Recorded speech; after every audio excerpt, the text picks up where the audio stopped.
there, this is Tattooing with Lisa Black, and today on this episode we're going to be talking about alcoholism, and my guest today is Allison.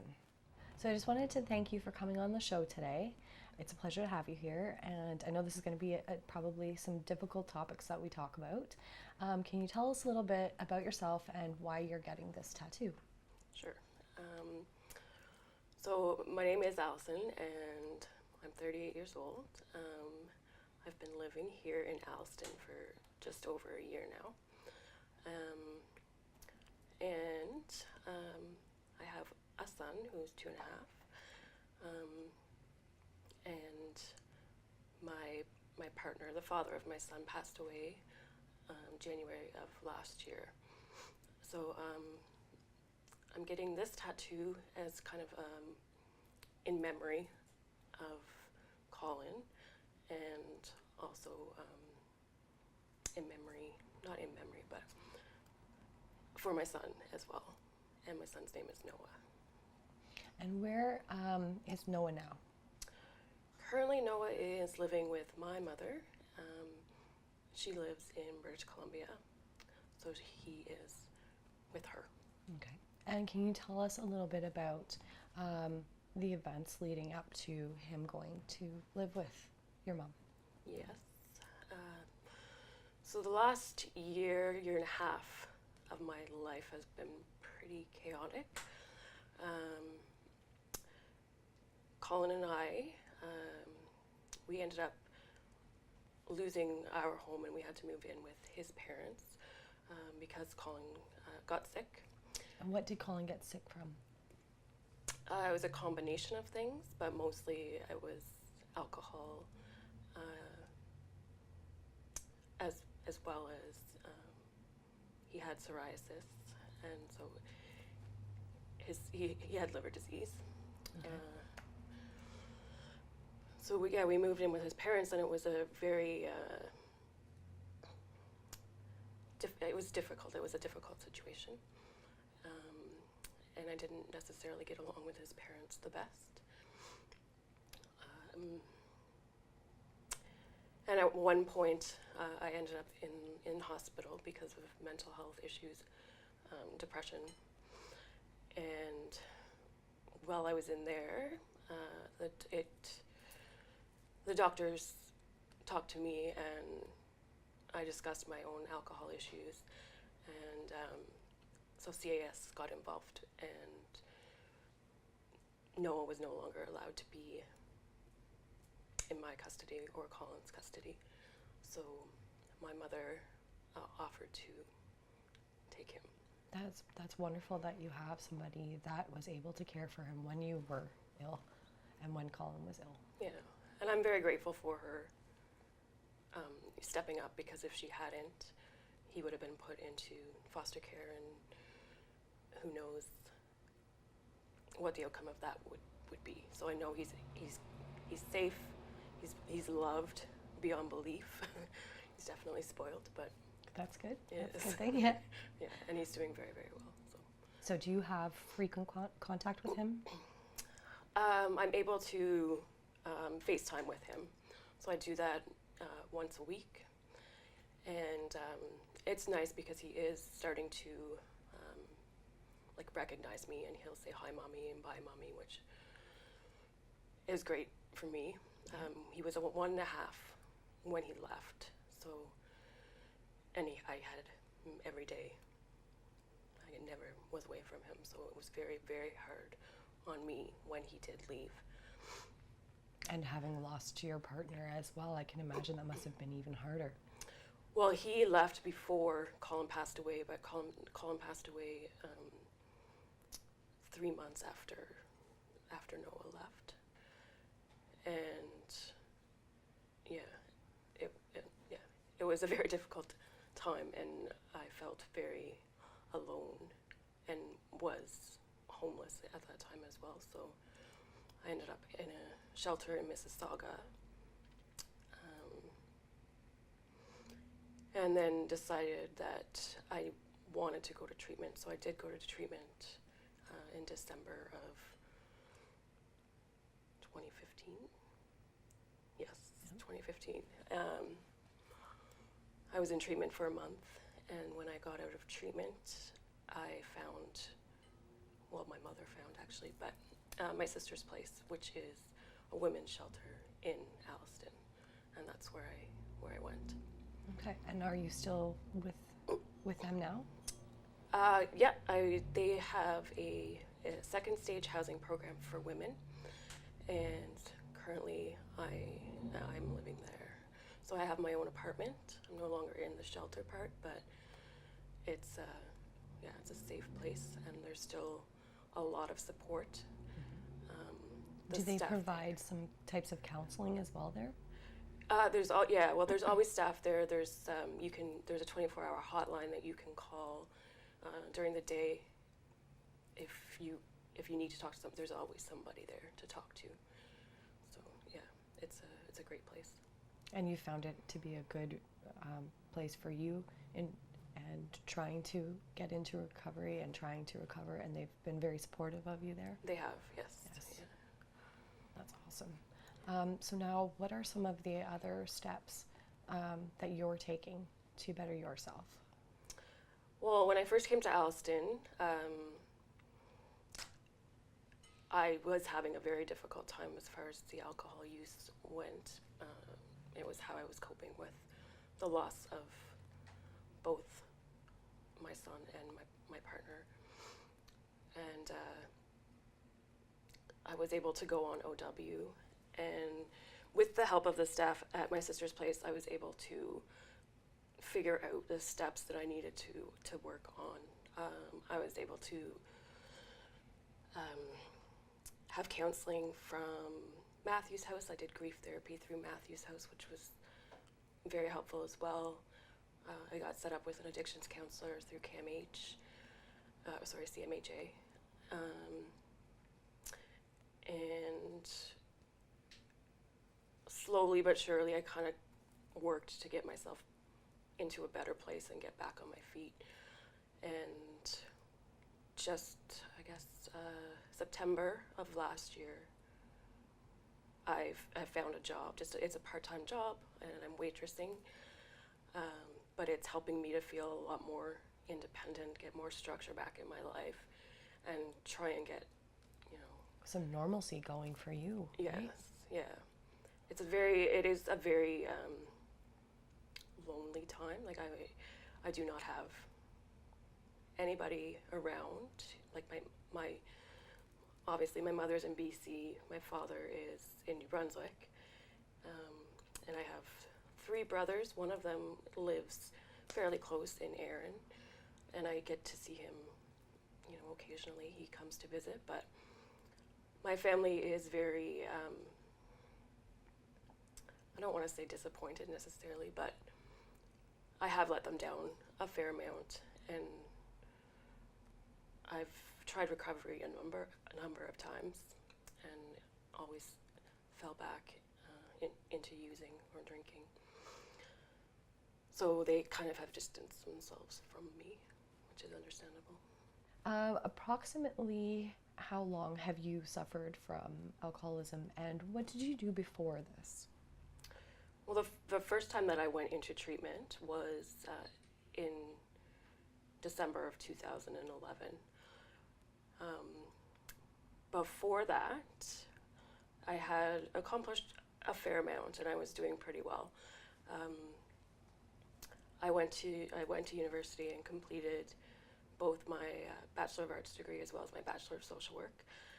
And I was working as a social worker for 4 years in Winnipeg.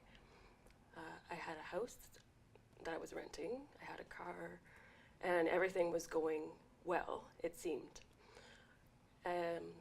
Just over the years, I guess I considered myself to be a functioning alcoholic, and I never actually used the term alcoholic. I knew I had a problem with it, but I didn't want to label it. I didn't want to admit it, to be honest. Mm-hmm. And just before I went to treatment, there was something that had happened, work-related, and I was having a difficult time personally. So I did have a suicide attempt, which is what led to me going into treatment for the first time. Since that time, I have had sober time. I was sober when I was pregnant. But So your son does not suffer from fetal alcohol syndrome or anything like no, that? he's perfect, which every parent says. But yeah, and I guess I just want people to know that there is still a stigma and it can be embarrassing, but you don't have to be embarrassed. It's a fact of life. It happens to everybody. And I mean, I was at the lowest of my lows in January of last year. And I felt like I needed to just give up. And because of my son, I didn't give up because I wanted him to have at least one of his parents, because he will be back with me. He will. It's going to happen. I'm working on it.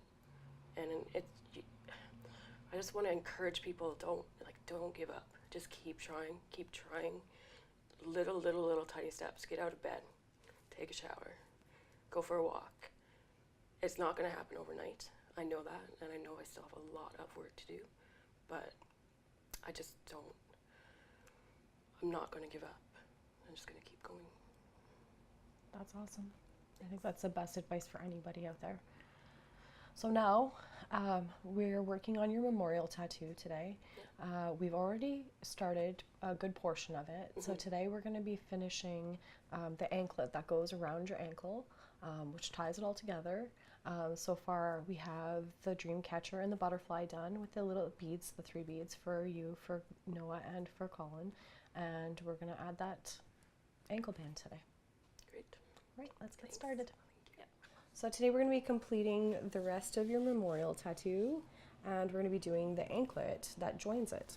So I'm going to get started. There's a couple little lines that I would like to touch up where there's been some color loss because of it being on the ankle. It rubs a lot, so it's one of those spots that can rub off. So we're just going to start going. You ready? Yeah, ready. Awesome.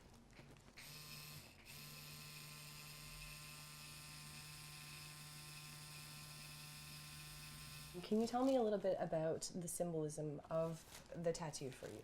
Yeah. So I got the idea of the dream catcher because I connect with, and I guess I identify with, Native American traditions and beliefs. And I wanted to get it because if you have it hanging in your house, it keeps the bad dreams and the nightmares away and lets the good dreams in. And that's just something that I wanted because I don't need any more bad dreams. And the butterfly in the middle is I have a poem that I carry around with me all the time, and it talks about a butterfly, and that to me the butterfly represents this like spirit and soul of people who have passed on. Okay. And then I have 3 beads to represent Colin, Noah, and myself. And the intact feather is me becoming independent and being able to breathe in the air. And then the other feather with the birds flying away is to represent Colin and his spirit going up. Do you have a feeling on where somebody goes when they die? I don't necessarily, I don't really believe in there being a heaven per se, but I do believe that the spirit stays alive and is somewhere in a better place anyway, is what I'd like to think. And I know there's little things that happen sometimes that kind of let you know he's still around. Yeah. Yeah, I even went to a medium last year in June, and it was a really interesting experience for me. And she said, I know there's a lot of people who are very skeptical, but for me it was something that I wanted to do. Yeah. And she said a lot of things that made a lot of sense, and a lot of people, like, there's no way that she would have known it. Yep. You know, like, I know with like social media and everything, everything's like, well, They're a little freaky sometimes, how intuitive they are and It's how crazy. accurate they are. yeah, Actually. she absolutely said, yeah, everything she said was pretty much spot on, made sense. She talked about, I know, the first tattoo I got from you, Yep. she spoke about it and said that, you know, Colin knows that you got that tattoo, and I wasn't wearing like a tank top or whatever, so she couldn't see it. Okay. That's actually really kind of interesting. Yeah. And she's like, because it, like, you know what it is, it has, because Colin was born on May 26th, my birthday is May 29th, and Noah was born on June 1st, so we're all in a week of each other, and so we're all Gemini. And yeah, she just said he really likes the tattoo that you got, and yeah, it was. Well, that's good. It was, yeah, and she said that Noah sees him because children are they're so innocent, right? They don't have any preconceived ideas or whatever. So she says that yeah, he can see him and he laughs with him. Colin did get to see him. Noah? Yeah. Yeah, he lived with us for a year and a half. Okay. Yeah, so he was a year and a half when the last time that he saw him. So Allison, how does it feel in this spot? It's painful. I actually just recently got my first ankle tattoo, and I would have to agree 100%. It's a very painful spot. I just thought it was like the best place where it would look good.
Welcome back to Tattooing with Lisa Black, and today my apprentice Brittany is going to be demonstrating how we tattoo on practice skin. It's one of the mediums that the apprentices use, and she's got a nice display here. She's stenciled it already, so we can get right to it. She has a previous practice skin that she's been working on here and there. The skins, Britt, what do you think the skins are made of? I think they're like a silicone, a type of rubber kind of feeling. Not necessarily like skin, but it has that same kind of texture and glide that skin would have when you're tattooing. Do you find there's a difference in pressure needed to tattoo this fake skin? A little bit. Like, I mean, when you're tattooing real skin, you gotta stretch and you gotta really, you know, kind of pound it in there a little bit. Whereas this, it's a kind of, I don't know, it's kind of hard to describe. You don't need to stretch it or anything like that. It just kind of is what it is. It's kind of floppy, and so it does jiggle. You can feel the vibration, but not as intensely as in actual skin. So in the process of learning, Britt and I have figured out that using two cuts down the vibration of tattooing on a glass surface, which is what's over there, and using the bed has a little bit of impact resistance, maybe we'll call Yeah, it. definitely. Yeah. because on the glass table it's like zzz. And you can hear it. It's Yes. loud rattling sound as well. Yes, So even with the thicker skin underneath. So okay. So would you like to get started? Are you going to Yeah. explain about our machine you got set up here? yeah, I'm using my traditional machine that I used last time. Which is a rotary as opposed to coil, right? Yes, Yes, absolutely. So I prefer to use a 7-round liner. It's generic. It's good for practice. It makes crisp lines. Not too thick, not too thin. Basic. Yep. So, yeah. Okay, well then let's get started. Yeah, why not? Okay, Britt. So when you're using practice skin, do you find that your depth changes then as opposed to what it would be when you're using like on real skin? Absolutely. This consistency is obviously resilient, this is a little bit tougher than real skin. You don't want to like dig real deep into someone's skin because that's how you scar and that's how you almost tear the skin, and you don't want to do that, obviously. Whereas this, I can You can just also get blowouts. when yeah, you go too absolutely, deep. and you definitely don't want to do that. Whereas this, I'm not too worried about it, obviously, because it's it'll only let me go in as far as I need to go, really. Like to puncture through this whole thing I'd be pretty muscular to do that. So the standard is usually the depth of a dime that would go into the skin. Yeah, absolutely. That's where you want to gauge your needle outward is close to the depth of a dime. And luckily this practice skin is about the the depth of the dime.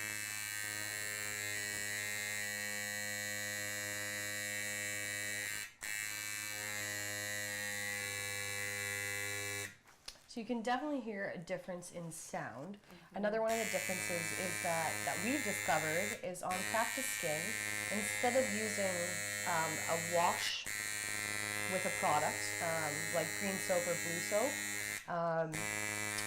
in this instance she's going to be using Vaseline to wipe the surface instead of using a wet substance.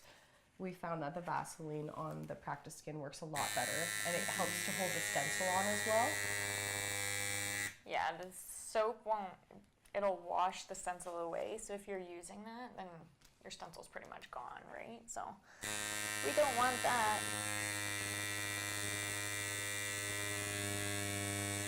The practice skin is very useful, obviously, for practice, but It helps your hand get used to holding the machine and the vibration that goes with it as well. absolutely. Another trick that I've had my apprentices do, which was something that I was taught, was to take an old style coil machine and to actually put a pencil through it and learn to draw with the weight of the the coil style machine on the end of it. Yeah, just to get used to the weight on your wrist, because it is a little bit heavy. Some of the older machines were actually quite a bit heavier. Oh yeah, absolutely. And a lot of artists still use those. The traditional style, big heavy machines with even some of the tubes that we use. Like you can see mine is super skinny, super small. I like it that way just because it does feel like a pencil to me. The only heavy part is this, my actual machine, and it's not even really that heavy. It's actually pretty light, but some people will use the big tubes. I find a lot of the guys like to use the big Yeah, grips. they like the weight just for whatever reason, to each their own, but me, It's I actually definitely prefer this. goes down to how it feels in their hand and how it cuts the vibration for them. And guys have bigger hands than us. Yeah, let's that's face true. it, Yeah, that's so- true. This is a little dainty for a guy.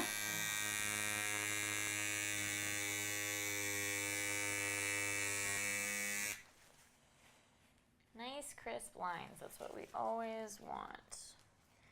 And normally, like the stencil I've chosen is obviously a little bit eccentric, but and I'm not rushing through it, but I obviously, if it was on a person, would definitely take my time. But this is just for your basic, just to see what it's like so far.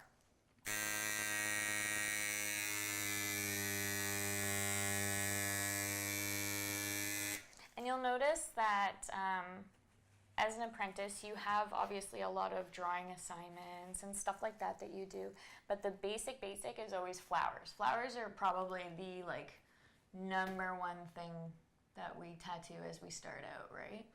Well, I like to start with organic shapes because the pressure is already there. Right. And I want to get your wrists moving, is why I make you do organically shaped objects. That, and they're a little bit more giving. Like there's room for error and it's still recoverable. Yeah, that's true. Things like numbers and letters, things with a lot of straight lines, you're less likely to succeed at. So I don't want you to start off right off the bat being discouraged. So that's why I have you guys do organically shaped objects.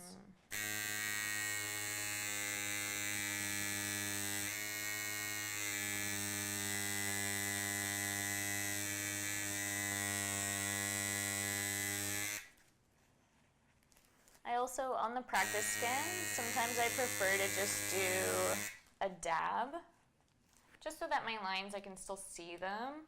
But obviously after, once it's done, you wipe it away, just like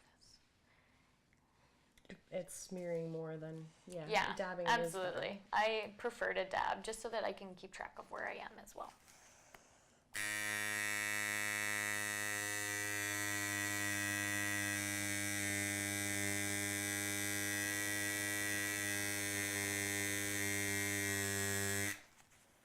Okay, so that's going to wrap this up for today. I'd like to say thanks for Britt for demonstrating how to use Practice Skin, and also another special thank you to Allison for coming on and sharing her story today. I really appreciate that. And we'll see you next time. Bye, guys.